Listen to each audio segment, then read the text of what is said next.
Tuolla Lontoossa Jennin mä kohtasin. Hallo Vepi, oho. Hän on neidosten joukossa kaunihin.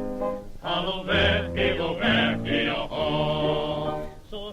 Well, welcome again to another adventure of the Gloucester Bookies.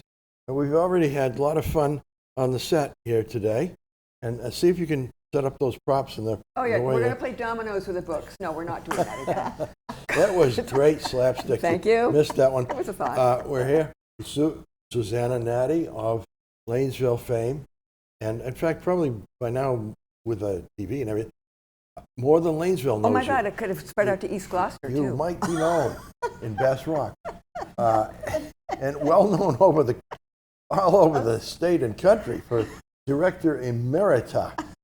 Right beside me, Laura Ventimiglia. Yes, I say. And we're here, I'm Wayne Soiney, and we're here with the idea of talking about, generally, books that are related to Cape Ann. And if you people have read at all, you'd say, oh, yeah, there's a lot of books about Cape Ann, but you may not have read them all. And both Susanna and Laura have brought some examples to talk about and tell you if you're new to it and want to be introduced to it. It's amazing how many times inspiration has struck authors and illustrators, right? Mm-hmm. When it comes to Cape Ann. So I'd like to start turning it over to Susanna. Here's Susanna. Great. Well, I would love it sometime if we could try to make actually a comprehensive list of all the authors and illustrators who have either lived here or have written about Cape Ann, because it would be a long list. As a matter of fact, when I reviewed the potential topic just this morning at my home, I thought, oh my goodness, how can I even narrow this down? And my mother, thank goodness, has kept a bookcase, a bookshelf, a couple of shelves, just devoted to authors and illustrators who've been associated with Cape Ann. And it's not a complete collection. Of which her mother is one. And my mother is one. I mean, and I was pulling out books and thinking, oh, Joanne Hart, she'd be great to talk about. She lives on, and Wayne Soiney, right here, author. And then George Rosen, who's sometimes on this panel. But yes. we're not going to be sort of self-serve here. No. I mean, we could on another. But I had the same thought, though. Yeah. How do we talk about this without leaving out some excellent work and some excellent authors? Right. So for those of you out there whom we've left off Yes. out of our discussion, Right. we apologize. Well, up and bring front. yourselves forward, because Yes. we want the comprehensive list. Yes. And we could start back, like in the 1600s. So after all of my sort of like rummaging through my mother's bookshelf, I suddenly thought, oh wait, I should look in her closet, because we made a closet when we renovated our house, which ended up being her closet/office. I mean, there was kind of a desk in there, never sitting there because it was too small, but just crammed with books. And then the light bulb, Ruth Langland Holberg, a wonderful sort of literary fixture of my childhood, would be somebody I would like to talk about. I don't know how many people are still familiar with her that aren't in a certain generation. You met her. I did, and Right. then my mother was very fond of her.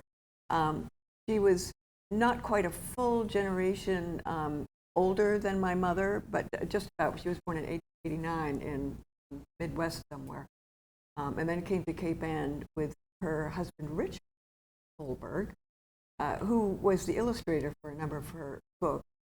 And he was a commercial artist as well as an illustrator.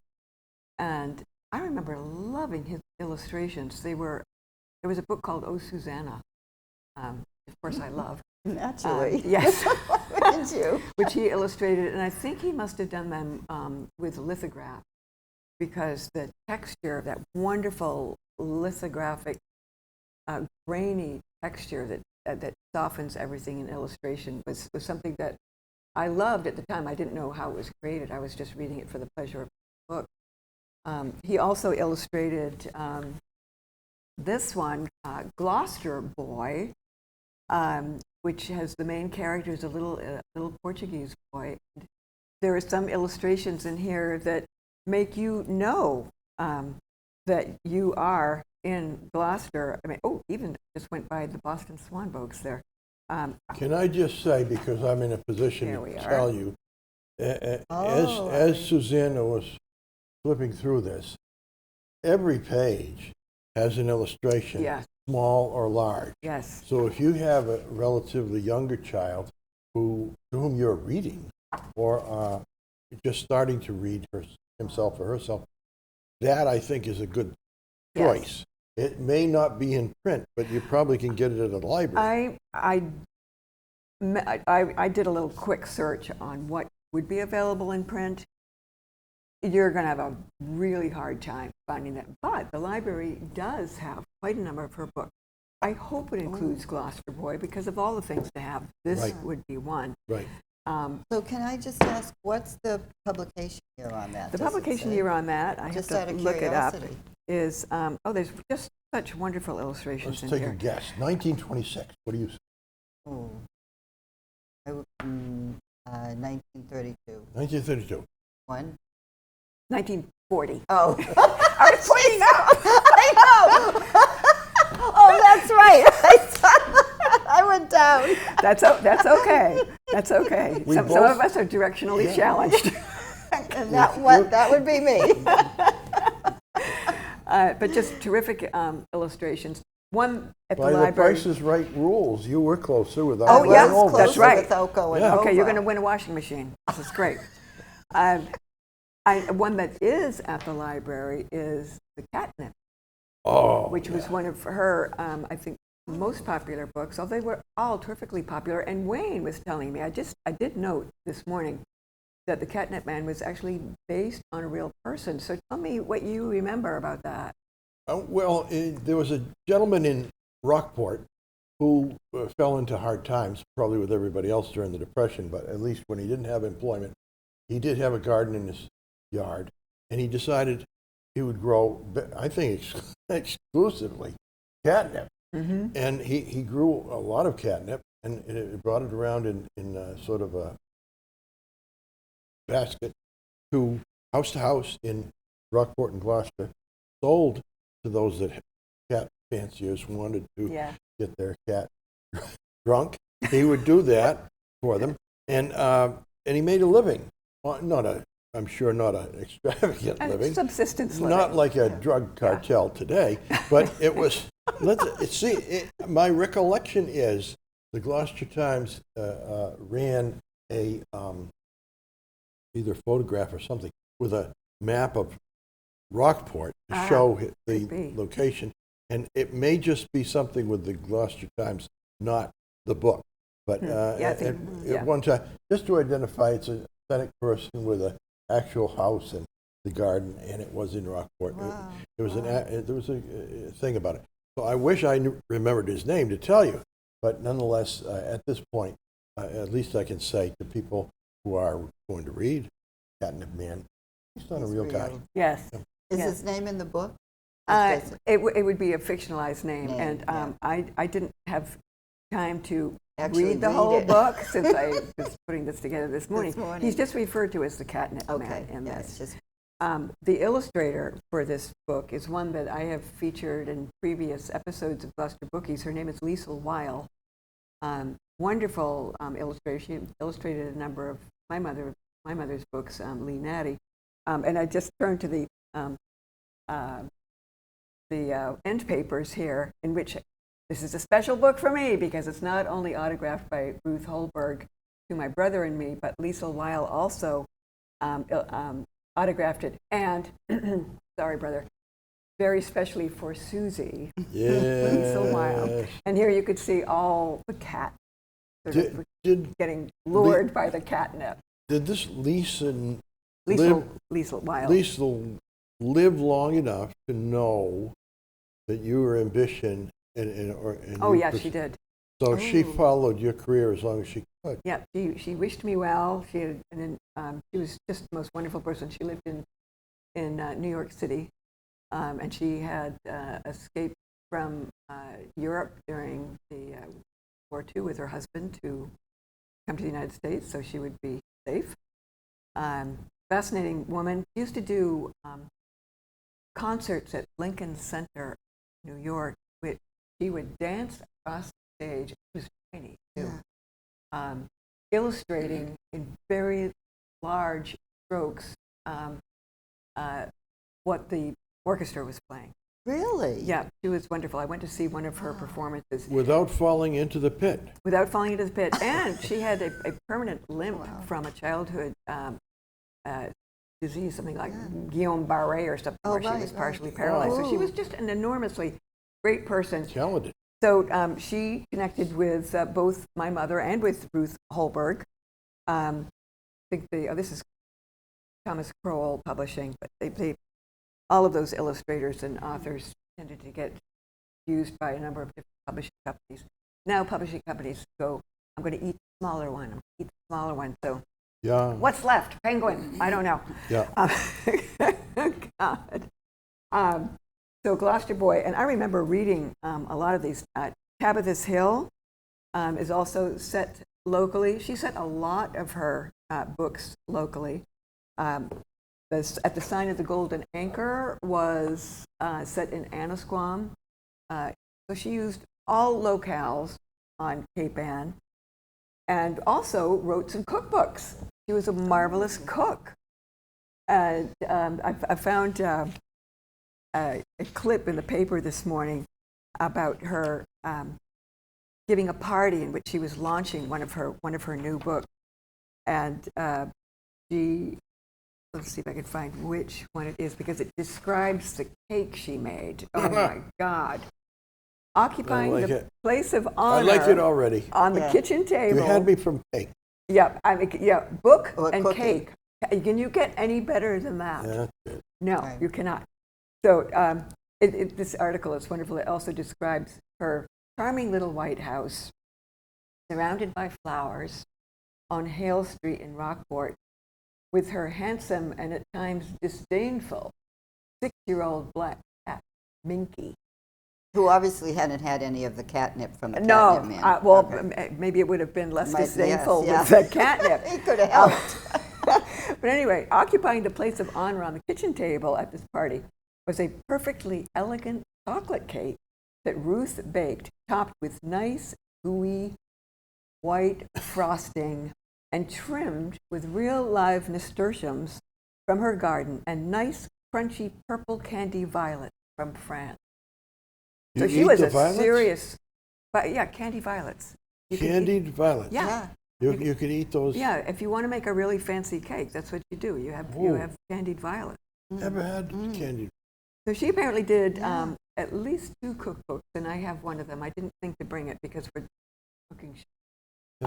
But she was multi-talented. And speaking about, when you were talking about the Depression and the catnip, I also find another article in which she was involved in a WPA project, which somehow ended up being a nativity scene in Rockport, and they opened up one building so that literally the side was off the building, so the children of Rockport could put together this nativity scene. Yeah. And they had a number of adult helpers, and one of them was Ruth Holberg. I mean, what better person? I mean, she understood children very, very well. And then the last thing I want to share with you from the clippings, which I found were a talk she gave for the East Gloucester PTA, which gives us an insight into what she thought and how she thought about creating books for children.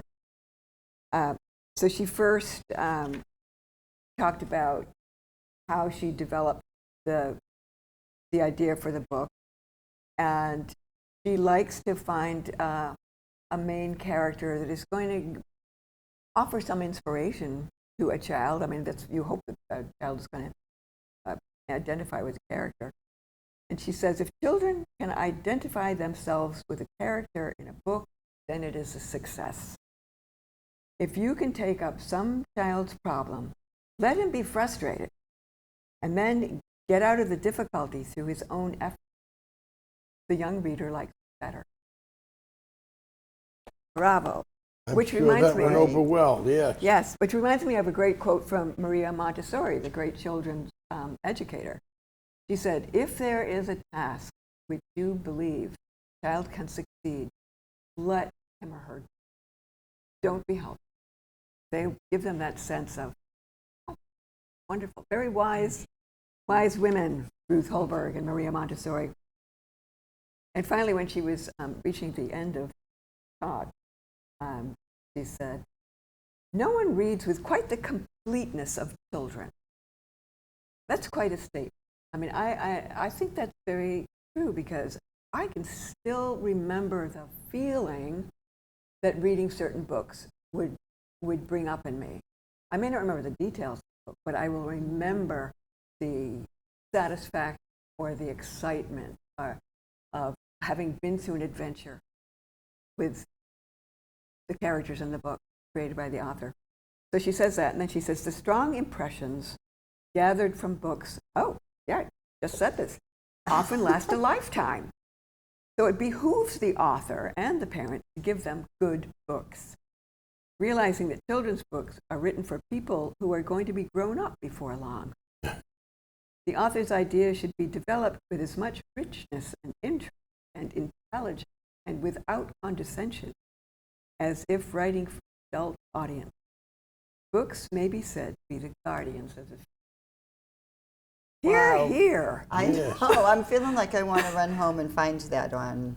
Yeah, that must have been online. I can give this to you. Look at that. All right.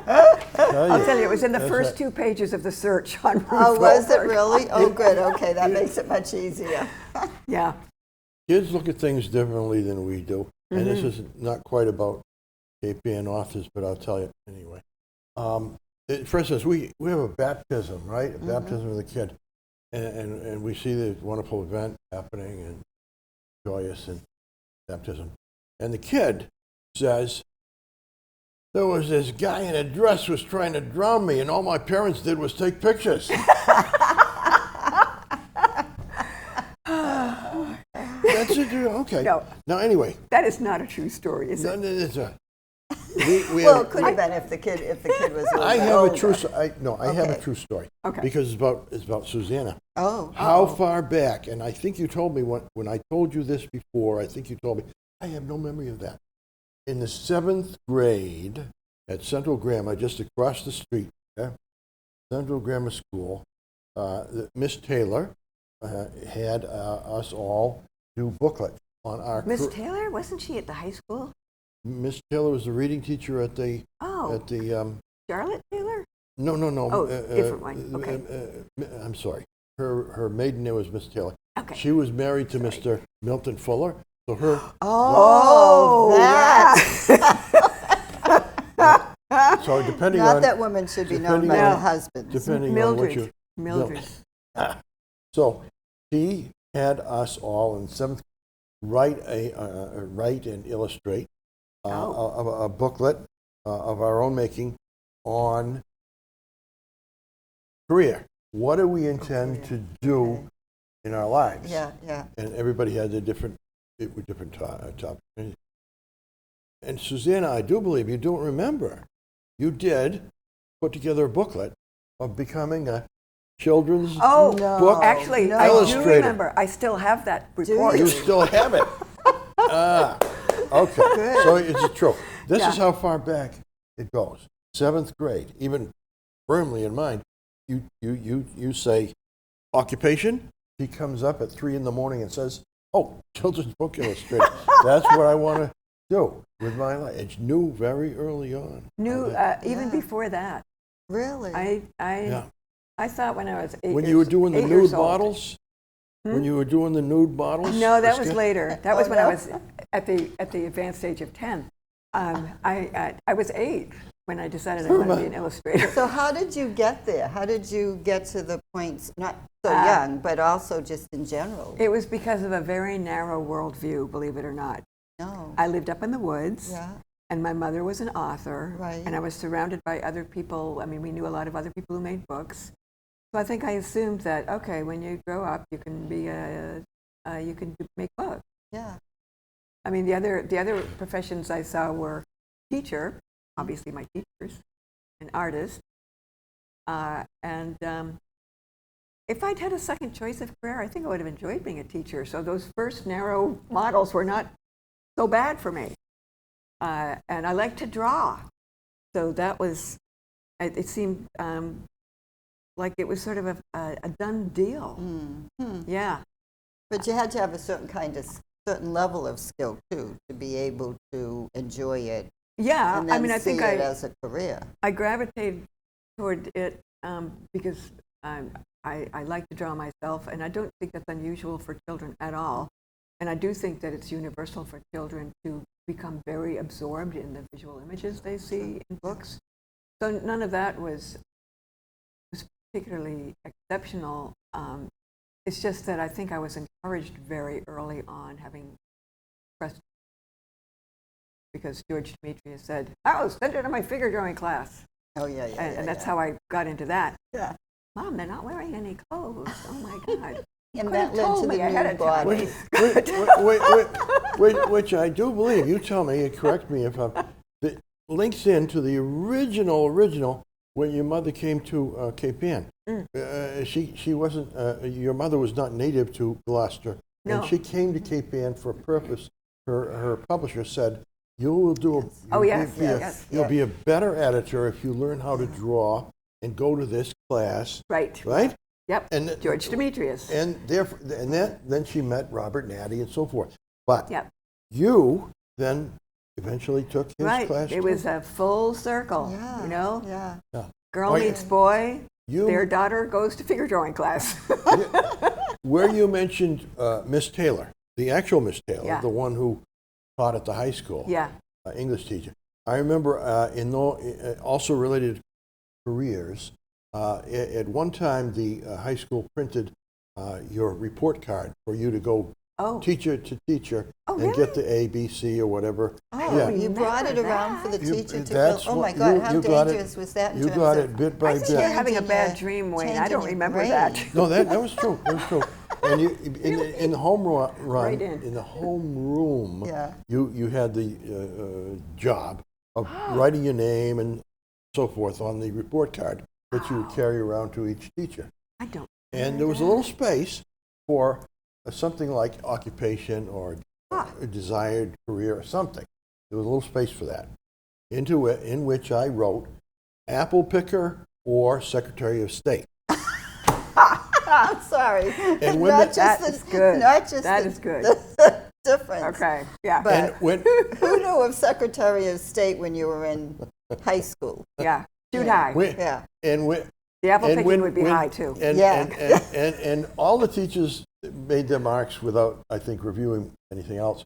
But Miss Taylor apparently read these. Oh God. So she read. So when I went up to get my report card that she just filled out, she turned to me and said, "I don't think you make a very good apple picker." Oh God. She was going for the other one. Yeah, yeah, That's yeah, yeah. wonderful. Oh, Oh, funny. my God. Anyway, Yeah. what All right. more do you have for Well, us? I have gone way through my time allotment, but I will just say, I urge you to check out, literally, Ruth Holberg's books at the library. There's a fairly good selection, and I think you'll find it a delightful read, if only for the sometime readable references to our fantastic locale.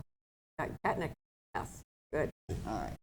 Well, that's Now- definitely what I'm going to do. Yes, As Laura. Laura. So I'm going to, I know we're not supposed to be self-serving here, but that doesn't No, mean I can't please. serve the others. Oh. So I'm going to continue the theme of children's books with Oh, the So best Christmas. Yeah. this is The Best Christmas, which was written by your mother, right? Mhm.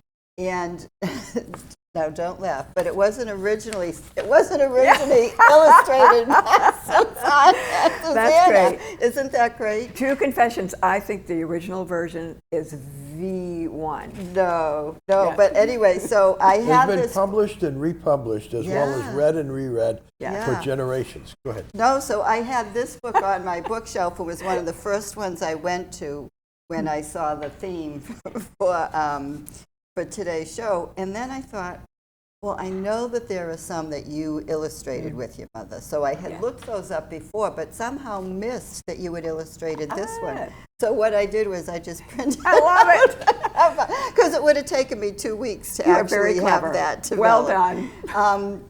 So again, now you could probably speak more about this, this actual story, and however many stories your mother wrote. I couldn't even begin to imagine how many. And she wrote really all children's stories. Was that it? She wrote children's and going from youngish up to young adult, and she wrote 28 or 29. Wow. And I illustrated 2 of them. You illustrated, and this was one of them, which we're happy to have. The second version of Best Christmas. I love that. So here's my question that actually goes back to some other conversations we've had, which doesn't quite relate to our Cape Ann topic, but and I don't mean to put you on the spot with your mother. So think other than your mother. Oh, feel free. I'm totally cool with that. Okay.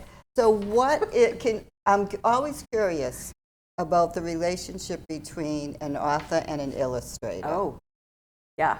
And I'm interested in your take on it. Well, I'll start by saying most of the time there is no relationship between the actual people. Yeah. The publishing company will assign an illustrator to an author unless there's a actual organic collaboration where people have worked very tightly together.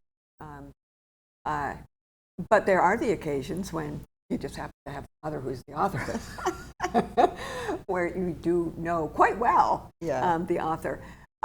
And to make the arc of our relationship as author-illustrator had to first go through the difficulties of being mother-daughter. Yeah. Before I even had a book that I had illustrated, we tried one together, made up a dummy, which is like what you show to the publishing company to say, this is what it would look like. And I think we had a pretty good time on that because there wasn't any real pressure. Although I have to say that my poor mother couldn't win on this one, as I now recall. If she looked at an illustration and didn't say anything, I assumed that she didn't like it. Okay. If she said something nice, I would think, mother. And God forbid she could actually give me a critique. Oh my God, she hates it. Doesn't she even know what I'm doing here? I was terrible. It was not her, it was me. I was just young and immature. But by the time we got to the first... You guys never knew how exciting these author-illustrator stories I know, are. really, the dynamics. Yeah, but by the time we actually got to my actually doing an illustrated book with her, I had had children myself, and it's amazing how much more kindly one thinks of one's parents when you have your own children going through the same thing. And I'd also matured as an illustrator and felt confident in my work. So she and I had a really fruitful, wonderful, and in retrospect, I'm so grateful for that time that we had when we were doing something together, and we could look at things and she could critique things, and I would think, yeah, I see that. It was a much more mature relationship, a professional relationship in that instance. And sometimes authors don't like the illustrator they have been assigned. That's I think less frequently the case than the fact that the editor and art director are pretty smart about what might fit. And that's in traditional publishing. Yes.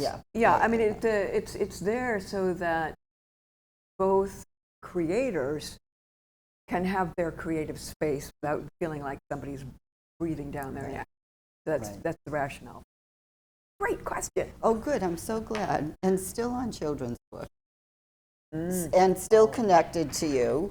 Virginia Lee Burton. Now, this is not a book by Virginia Lee Right. Burton, but anybody who's probably watching the show or knows anything about Gloucester knows Virginia Lee Burton and the Katie Katie in the Big Snow. in the Big Snow Yeah. and the house, and we've talked about Yeah. her before. This is a book, a children's book about Virginia Yeah. Lee Burton, The Big Machine, and I just thought that was.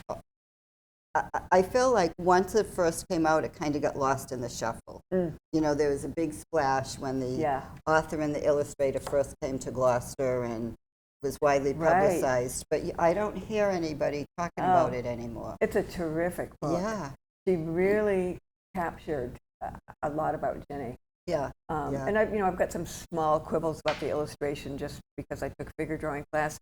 But she I really. would love to know what those are. Well, Okay, I'll I'm talk not gonna about those put you on later. the spot. Yeah, But, yeah, but the illustrator really captures some things about Ginny, and there's one illustration in her where there's 3 different images of her moving across, and Ginny moved like yes, moved like a I dancer. know just what you're talking about. Again, we are talking about, because it's worth knowing, Susanna as an eyewitness, real time, knew these people, and those- yeah. speaks from real life Yeah, about yeah. how Virginia Lee Burton moved. Right. Yeah, Right. She was a graceful, credible Yeah. woman who lived her art through the day.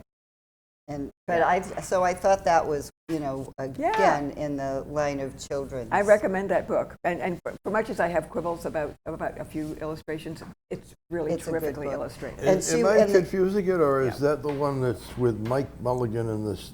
No. So, right. She so wrote that one. She, Mike Mulligan and the Steam Shovel. Virginia Virginia Lee Lee Burton Burton wrote did. that. So this one is people out there by- that want yeah, a when real you see The get Big a Machine. good start on Yeah. reading her actual books. Oh yeah, Mike Mulligan this would be fun. is a classic. Right. This, I think the author, correct me if I'm wrong, is also the one who does the Good Night Dr. Site book. Oh, she could have been. Yeah, She could All have right, been. I all right. didn't pay that much attention Yeah. to. You're very Yeah. good like because she was that, following Susanna. along in Ginny's tradition in a way because she, like Ginny, has a son Right. and wanted to create books that she knew her son Her would son love. would love, yeah. And that's why Ginny did a lot of machines. And so, and the author here is Sherry Dusky Rinker, Yeah. and it's illustrated by John Rocco. And Yeah. they both And actually. it's like Go ahead. the page you're open Oh, to okay, wait. is labeled at least as Folly Cove. Oh, Yep, yeah, that's right. And Folly who Cove. That is who Folly out there Cove. is not going to know Right. Yeah. from the Folly Cove. beginning, Right. Folly Cove. Right. Yep. You're right into the book, isn't that one? But That's she did- one she of those just- things you feel like Yeah. you should be able to walk into. Yeah. No, be I in the mean, book. I love that book. I'm a big Yeah. fan of that book. What else have you got? So I thought, well, first of all, I have to say, you notice that the books I brought are a bit later in time. Well, good. We need a span. Right. And so I think it's an indication that I'm not a Gloucester girl. So I came on the scene a bit later, You are only a about 55 Gloucester years woman. ago. I'm a Gloucester woman. Yes. So I thought, too, that it wouldn't be possible to talk about Capian writers, topics or authors without mentioning Peter and Nast. Oh, Yeah. Peter was, when I started writing, Peter was enormously helpful and very, like you, Wayne. So, very generous with your I'm time. grateful to and be compared to and Peter and Esther. There you Go go, ahead, yeah. there you go. Well, you have 25 books that also have some related to Go on. Gloucester. But Peter was just very genuine, I think, in what he wrote and in his support and interaction with other authors. So I wanted to give Peter some Yes. credit. And this particular book is A Walker in the City, Elegy for Gloucester. So this is one of his, I think, correct me if I'm wrong, because it's been a while, but he also was a columnist for the Gloucester Daily Times. And I believe this is the book that pulled together his columns. He did that with one book, and I think this was it, but I'm Wow. not sure. I'd like to tell you a Gloucester story involving Peter and Esther. His father ran a little small coffee shop, I think you may remember, on near the American Legion. And story that Peter learned when he was probably 8 or 9 years old, and his father had him learn about life by serving as a waiter in the little shop. It wasn't large. It wasn't large. Right. Yes. Right. And Peter was noticing one old lady came in and sat at a table, and the father, she would ask Peter to fetch a hot water. Yeah. And Peter did, and brought the hot water to the table, waited for an order, otherwise with no other order. The woman took from her pocketbook a tea bag and put it in and made herself some tea, and then sat there and had tea in the shop. And I believe that tea bag saw service more than one day. Oh, wow. But here it was. Yeah. And Peter asked his father about it. He told me the story. Yeah. Peter asked his father about it. And his father said, whatever her name was, let's say Miss Smith. Miss Smith is a retired school teacher from Boston. She comes from the city to Gloucester with very little money. Yeah. And I am not going to tell her Yeah. to buy anything. Yeah. So every day she came in, got hot water, made her tea, had herself a little time of sitting and being with others. That was the story Peter and Nessa told. Wow. There's a little example of Gloucester hospitality. Right. His father Right. and himself, and he admired his father in that story.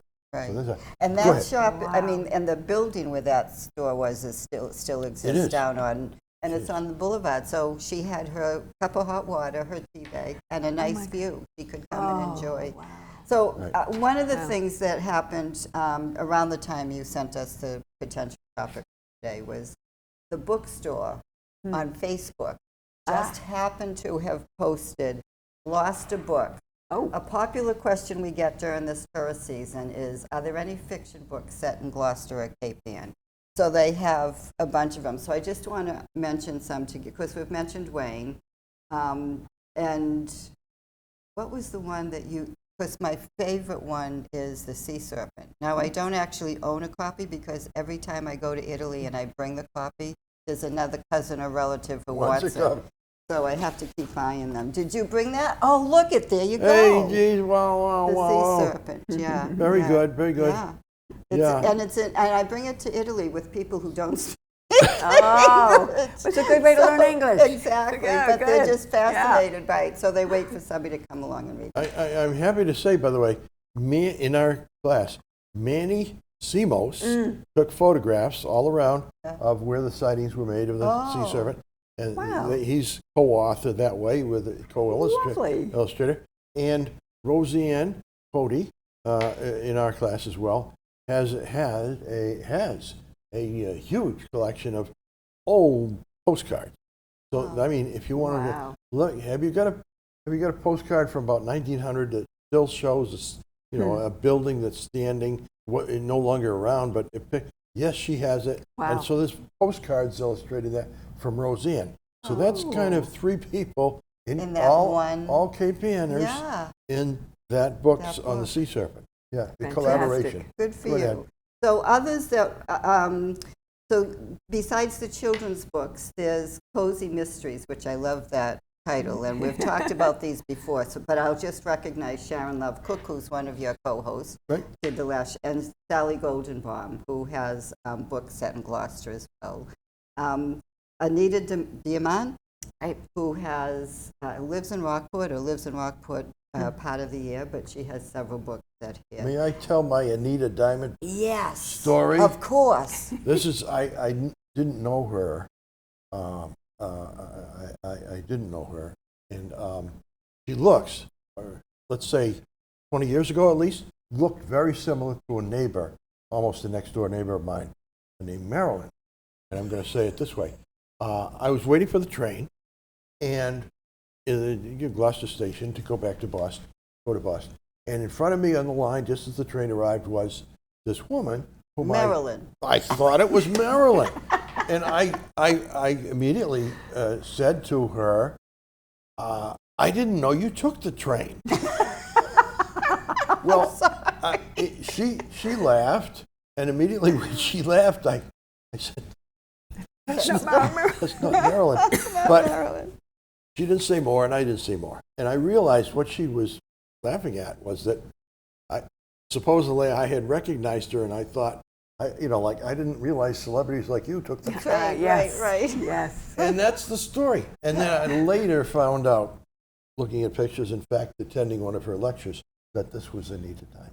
There you go. Wow. Go right There you ahead. go. So just one other author I want to mention locally was Greg Gibson. Because I Oh, think yes. he's also an author that, a person who's just a very kind, considerate, thoughtful, touching person, and doesn't probably get a lot of recognition. But this book, I have to just read a little bit from this. This is called Gloucester Recollected, A Familiar History by Alfred Mansfield Brooks.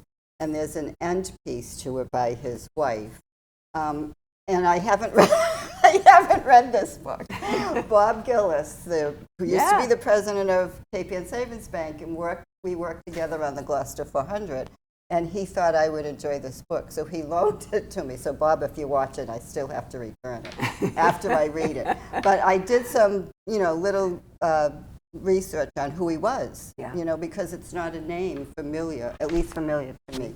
And Didn't he live in that house? The Yes, famous, the brick house on Middle Street. That's that odd angled house, the beautiful Murray Webster House, or whatever it is. Yeah. Murray White House.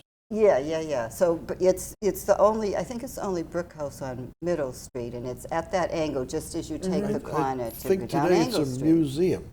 Yeah. No, somebody still lives. Still lives there? Oh yes, I know his name. Matt Lumberg Okay. lives there now. Anyway, so it is important to remember in reading this book. This is the foreword that written about Alf. That although Alfred Brooks is writing between 1956 and the year of his death in 1963, he was born in 1870. He was brought up by his grandmother, who was born in 1811, and by his great aunt, who was born in 1789. Oh my God. Before George Washington even became president of the United States. Therefore, his memories of memories, as he calls them, go back to the beginning of the country. Oh, And I thought that was, that just really sort of hit me. So And it's right here in Cape Ann. right, That's good. right here in Cape Great Ann. connection. Yeah. that Okay. just gave me the Yeah. chills. Isn't that like profound? Yeah. Excellent. All right, so Have you got anything about the Fiesta? you're looking at that, Yeah. but I didn't. So I brought this book. We're running out of time though. Go ahead. I brought this book. No, Always what have is time St. for the Fiesta. What is St. Peter's Fiesta? And so this is sort of the self-serving Title part. I like I already. wrote Translate the title. This is a book that I wrote. Oh, Translate the And- title. Translate it. Nonna, che cosa è la festa di San Pietro? There you are. Yay. See, So you heard it's- it here today. It's in English, and the Italian version is online because It's the Grandma. What's this Fiesta? What's this Fiesta about? But the illustrations are so fabulous that when the original intent was to have the Italian and the English on one page and Italian on the other. But the illustrations were so fabulous we couldn't do You it. didn't I wanna just didn't clutter want it to up. give it up. Yeah. But look at this. Hey. Look at this illustration. And the illustrator was Maura O'Connor, a graduate of Montserrat College of Art in Great. Beverly, who did a lot of her classwork or sketching and so forth in Gloucester when she was a student. And she was just wonderful to work with. And I'll just give a shout out to my cousin, Villetta Belatti, who is the translator, who's up in the Julian Alps right now, enjoying Ferragosto, because this is the big holiday. But I brought this book because I think it was the last show, Susan, that you and I did together. You talked about, with George, writing children's books for the sake of enjoyment and not to send a message. Yes. So I had this book in my bag, and I'm sitting there thinking, my God, did I write a book? Is this book a message for children, or is it a book that children can? And I was so nervous about it. I thought I was dying to take it out and ask, but I didn't want to put you on the spot in case it fell into the message category. Yeah, no, I view the message thing as like being like overly the moral of the tale. Oh, all right, but Not that could be. yeah. I don't know. That could be it. Oh, But that's anyway. You see, it's actually in there. I love It's that. Yeah. No, Oh, my God. I don't know. No, no. Nonna. Che cosa? Che cosa la fiesta di San Pietro. Oh, festa. Festa. Yeah. Not fiesta. Nonna, che cosa la festa di San Pietro. Right. Stick to finish. And Yeah. No, he does Italian pretty good. But anyway, so, and the thing is, I brought that also, though, as an example of children's book, because there's so many children's books, and I think the conversation today has focused, now what you have doesn't look like a children's book, but I think it's mostly focused on children's books and just the incredible, gift that we have living here, and the activities and the the traditions and the cultures. And what are you laughing at? I'm laughing at the clash of cultures. There was a politician went down to, he had a district that included a lot of like Little Italy besides. But he was an Irishman, Irish politician. And he says, look, I'm going to show you, he wants to show his friend, I'm going to show you how popular I am. We go anywhere in the city and I'm recognized, and they wave to me. And so, all right, well, let's go to Little Italy. They go to Little Italy. They're in this assembly hall or bar or something. And he's saying, see, they're all waving at me. Yeah. And what they're doing is, I knew you were going to do that. I had a feeling that was coming. Anyway, so we do have a which variety. doesn't translate as a wave. No, it doesn't. Absolutely, we have a lot of, and so before Wayne has like his 5 minutes or 10 minutes, in modern times, we just can't ignore the Gloucester 400 Stories project. Because I think I feel really good that this is a nice representation of the cultures in Gloucester. And some of the stories go way back. They're about, ancestors, and some of the stories are current, and some of the stories are from the next generation. Yeah. So this is just really cool. But again, the different cultures. In fact, you've got, so there's 3 stories in here that are actually translated. One in Italian, one in Portuguese, and one in Finnish. Oh my gosh. No kidding. Yeah. All right, let's just do this. Well, that's a must-have. And I really think almost just at random, we could. I love it when you do that. Look at that. Yeah. Memories of Bayview. Now, there's people who know about Bayview and people who don't. But here, in any case, this is by Deborah Marchant Morris. And if you know the name Marchant, it's going to be, old family. Bayview. I know many people in Gloucester with the Marchant name. So many things come to mind when I think about growing up in the Bayview neighborhood of Gloucester. My family, the beauty, the adventures I had with neighborhood friends. I grew up on Quarry Street, swimming at Little Beach, catching horseshoe crabs. Did you know I think it's the world capital of horseshoe crabs. Did you? I didn't know that. If no you longer, want to get a horseshoe crab, you go to Hodgkins Beach down there and off of Quarry Street. Gathering periwinkles that we boiled and ate with safety pins. I remember that. I remember that. Yeah. Remember, I'm not a Gloucester girl. I don't know. Well, it's not raw. You can boil them that's what she says. Digging for clams, diving from big rock, collecting sand dollars at Sergeant's Beach. Watch out for the sandbar as the water level goes from waist high. Cover your head in one step, etc. But you could see the flavor of these very, very, very genuine human stories and people that if you've been in Gloucester for a time, these are names that you're familiar with, family names of people that you'd say, oh, I remember. Yeah. Wow. And if it goes back in time, you'd say, I'm glad to know that because, it was Gloucester, but it wasn't the time that I was living in it. Right. Yeah. So a little bit of old Gloucester. You covered Gloucester. The bases. Did we get great. it? Yeah. You did. We did it? Now, okay, what have you got for us? All right, I've got something totally different. It's nothing to do with Cape Ann. I didn't even obey my own instructions. Well, then put that book away. Yeah. But this is a universal, as typical. Okay. I'm sure half of our audience is women. Is it our women? Our women. Half our of women. our audience. Half of our audience is women. And I think there's nothing wrong with her. The title, There's Nothing Wrong with Her, is reminiscent of things that the women have heard that said, there's nothing wrong with her. When you're ill or something is not diagnosed because it's beyond the medical science and so forth. In this instance, a woman who has long COVID, yeah. it's hard to detect whether when you have long COVID. It's hard for a doctor to detect. There's no definitive test, but you can get something that sets you back and renders you basically disabled, hardly able to leave your house, and then you have to suffer the added insult. There's nothing wrong with her. And she overhears, I mean, this is a book that's very realistic. She overhears the doctor talking with her boyfriend, she's living boyfriend, about this, and he's suggesting antidepressant. And she's thinking, well, whatever the author says she's thinking, I'm saying if she wasn't depressed before, she's depressed now to listen to that. But anyway, is this fiction or is it nonfiction? This is fiction based on real stuff. Right, yeah.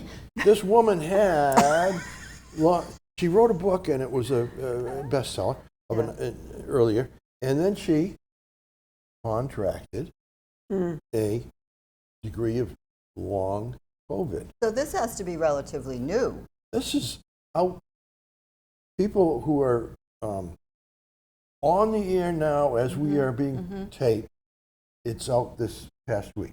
Really? Wow. When it's broadcast, probably by then the library will have copies people can get, and I hope they do. But it is actually, you could actually order it now, which obviously that's why I have it. And the woman likes a touch of something supernatural or surreal or magical, and she puts it in this book in this way. Shakespeare's Romeo and Juliet is well known, very well known. But Shakespeare didn't, the plot and characters of Romeo and Juliet were not original with him. He read an Italian poet's book, or booklet, I don't think it was that long, about, I think it was Romeo e Giulietta, the little bit of a change there, in Italian. And she brings this character, the poet who wrote the original, into her life, almost like a time travel. He's sort of a ghost. When she needs company in her condition and situation, this is who she gets. This poet who had this love story, and gradually she pieces out that this love story, this enormously romantic love story, he wrote it because he was dumped by the woman of his choice. He couldn't get on first base with this woman, and when she dumped him, he wrote up effectively the title would be something like, "This is the way a real woman should treat a real man who she loves." It was revenge poetry. It was revenge poetry. And it's beautiful because there's a whole bunch of things you can do with that as a novelist into play, and ironic statements by the guy and her own responses, because she comes down with this long poem. Every novelist has to think, what makes a better story, right? Right. You can't just have a man and a woman living together, one of whom comes down with long COVID after a few years. That's not the best story. The best story is they're going out together, they felt better about each other, and gradually, finally, 2 weeks ago, you moved in. You left your other house. You have no other place to go. 2 weeks ago, and then you're in this place where you come down with long COVID. So he still goes back and forth to work, but you can't anymore. You're stuck in this bed with, you're big enough, it's your bed together. But that is She's stuck in an this icky bed, and yet there's situation, nothing right? wrong with her. Sure, because she's Yeah, stuck in there's this nothing wrong. bed and Yeah. being told constantly Wow. there's nothing wrong And with of course, you. that isn't enough. This is not a spoiler because I think it's you said, surely more than that's going to happen. You know, she's watching the ceiling as water starts coming Ooh, down gradually. What happens is the building's kind of old, and the bathroom of the tenant up above is water from pipes. You know, it's ready to. The ceiling is ready to Oh gosh, collapse. collapse right on over her. with all this water in it. So it's wonderfully written. I wish I flipped to the right page to do it. Wonderfully written as you have this, you know, like when you have a dream, you're paralyzed, you can't move, but the monster's coming in. Right, right. She's in the position of not being able to do anything but watch as the water is coming, and she foresees a catastrophe. I think I want And to read She this. gradually Yeah. gets herself to walk up the stairs, the little stairs, but it's Mount Everest to her, and she Sure. gets it's well written. Wow. And then she Okay. knocks on the door, and of course upstairs there's also a live-in partner, you know, the thing which they're trying to work out together with an age difference. That it's all you say. What makes a better story? Right. It's gonna be a better What story. makes a That better left story? the water running in the Yeah, tub. I love that. That's a great line. Yeah. What Yeah, makes a better yeah. story? And so I recommend There's Okay. Nothing Wrong with Her Yeah. by a woman named Kate Weinberg. Wait, cake? Kate. Kate. Kate. Oh, cake. K- Thank you. K-A-T. Just thinking about Ruth Holberg again. Sorry. Now, when you go home, I'm sure the first thing you're going to do is bake a nice Make cake. chocolate cake. Yeah. That chocolate. Yeah. That chocolate cake. Yes. There's nothing wrong with her. So, Okay. it's going to be an enjoyable, I think, read for Oh. anybody Good. who wants to read a playful, serious subjects, but a playful artist at work depicting this in a way that just keeps you turning the pages Wow. and finding new things every Oh, wow. Wow. Yeah. Yeah. That's a pretty high recommendation. Yeah, it is. Yeah. I'm going for it. Well, it's not Shakespeare, written but it's down. this poet. Yeah. That's good. I got that. Yeah.